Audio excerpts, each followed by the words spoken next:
అవునా? నేను వచ్చింది శుభవార్త చెప్తా అంటే కేన్నారు అవునా, నిన్న నైట్ వచ్చిందన్న. నేను మాట్లాడి చూస్తాను ఎక్కడున్నాడో పాపం అని చెప్పి ఫోన్ చేసినాడు. అవునా? నేను పోరావాలి పోరాటం చేస్తున్నాను. అంత అన్యాయమే రాజకీయాలు. అసలు ఏం లేదు దానికి, అసలు ఏం మన మీద ఎలాంటి కేసులు కూడా లేవన్నా. కావాలని నెరవేర్చుకుంటుంది అంతే. అంతే, ఏదైనా వాళ్ళ ప్రభుత్వాన్ని విమర్శిస్తున్నాం అంతే, విమర్శించకూడదు. అంటే జీర్ణించలేకుండా అదేదొక్కటే. ప్రజల వ్యతిరేక తట్టుకోలేకుండా అదే రాక్షస రాజ్యం జరుగుతుంది. ఏమి ఇబ్బంది లేదన్నా, మళ్ళా మిమ్మల్ని సీఎం చేసే వరకు మా ప్రయత్నాలు అదే విధంగా ఉంటాయి.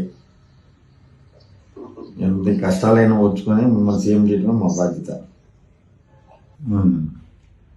పోరావాలి పోరాటం చేస్తున్నాను. అంత అన్యాయమే రాజకీయాలు. అసలు ఏం లేదు దానికి, అసలు ఏం మన మీద ఎలాంటి కేసులు కూడా లేవన్నా. కావాలని నెరవేర్చుకుంటుంది అంతే. అంతే, ఏదైనా వాళ్ళ ప్రభుత్వాన్ని విమర్శిస్తున్నాం అంతే, విమర్శించకూడదు. అంటే జీర్ణించలేకుండా అదేదొక్కటే. ప్రజల వ్యతిరేక తట్టుకోలేకుండా అదే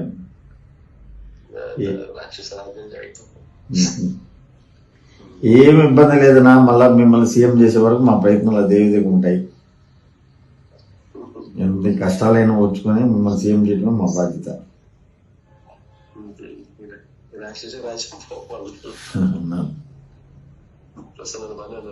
బాగా ఉదయం పోయిచ్చామా, అది 28th ప్రోగ్రామ్ గురించి ఇందాక పోయి మాట్లాడని రెడీ చేసి వచ్చాం. సరేనా, ఓకే, వచ్చి కలుస్తాను. Okay, okay, good evening.